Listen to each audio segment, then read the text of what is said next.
Magandang araw, Tagigenyo. Ako si Katipang Juke mula dito sa Bayani Road, Taguig City, nagbabalita para sa ulat trapiko. Sa kasalukuyan, maayos at maluwag ang daloy ng trapiko sa magkabilang panig ng Bayani Road, Taguig City. Wala tayong nakikitang pagbagal ng biyahe o anumang sagabal sa kalsada.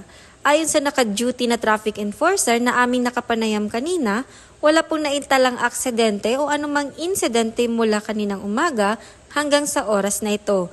Dagdag pa nila, naging malaking tulong ang maagap na koordinasyon ng traffic personnel sa pagsasaayos ng daloy ng sasakyan. Lalo na ngayon na papalapit na ang rush hour.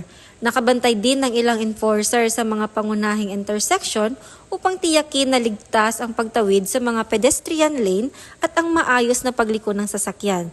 Gayunpaman, paalala pa rin sa ating mga motorista na maging responsable sa pagmamaneho, sundin ang traffic sign at signal at iwasan ang paggamit ng cellphone habang nagmamaneho upang maiwasan ang anumang sakuna sa kalsada. Mula rito sa Bayani Road, Taguig City, nagbabalita ang Katipang Juke at nag-iwan ng isang mensahe na laging mag-ingat sa biyahe.